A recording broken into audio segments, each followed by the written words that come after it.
26 octobre, le colonel Mustafa Ould Mohamed Salek, président du comité militaire de redressement national, chef du gouvernement, a été accueilli à Bamako par son homologue malien, le général Moussa Traoré. Les deux chefs d'État devaient participer ensemble au 4e sommet de la CEAO.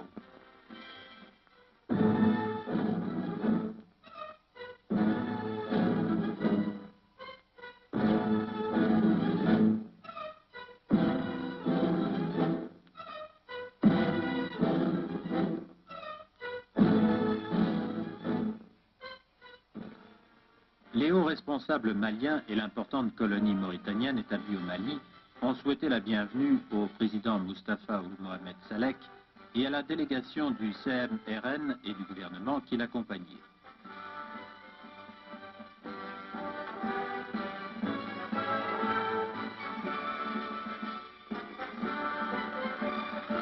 Répondant aux questions des journalistes sur le sommet qui allait s'ouvrir le lendemain, le chef de l'État a réitéré sa foi dans l'Afrique et son attachement aux groupements régionaux et sous-régionaux, tels que la Communauté économique de l'Afrique de l'Ouest, CEAO, qui ont pour vocation de promouvoir le développement de notre continent.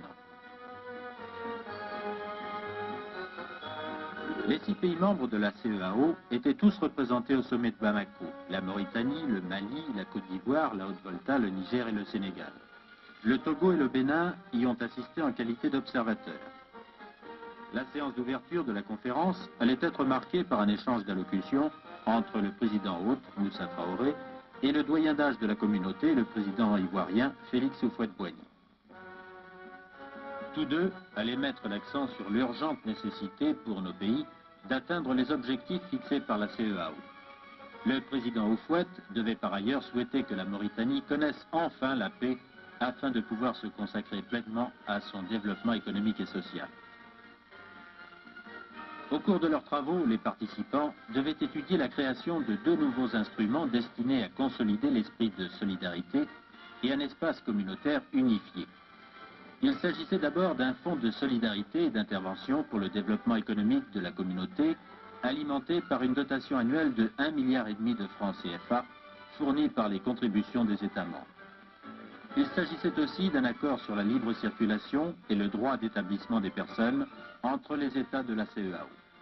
Par ailleurs, mandat allait être donné au secrétaire général de la communauté d'élaborer pour la prochaine session un projet d'accord relatif à la libre circulation des capitaux. En conclusion, un ordre du jour très chargé portant sur des questions vitales.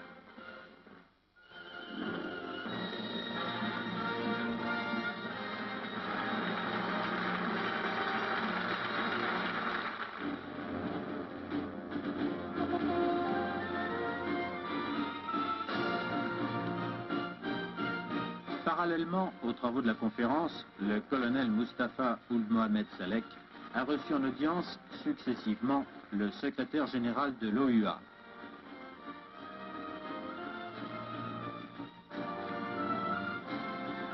le ministre des Affaires étrangères togolais, qui lui a remis un message du président Eyadema, le président Moussa Traoré du Mali, le président Houphouët-Boigny de Côte d'Ivoire, les présidents Léopold Senghor du Sénégal, Séni Kountché du Niger, le président du Nigeria qui accompagnait le président malien, le président Lamizana de Haute-Volta, le vice-président de la Banque mondiale et enfin le secrétaire général de la CEAO.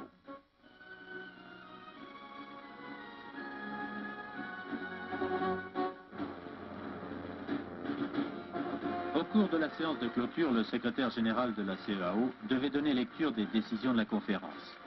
Celle-ci a approuvé le principe de la création d'institutions communautaires de formation et d'unités de mise en valeur des ressources stratégiques de la communauté.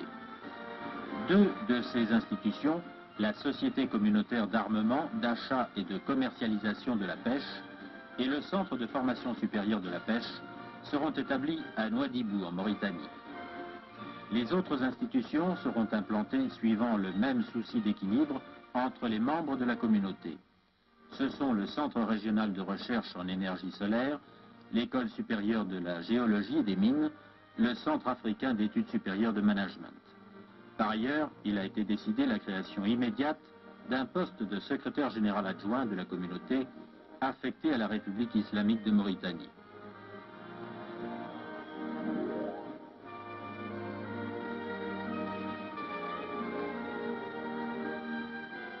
C'est le colonel Mustafa Ould Mohamed Salek qui a été porté à la présidence en exercice de la communauté, un grand honneur pour la Mauritanie.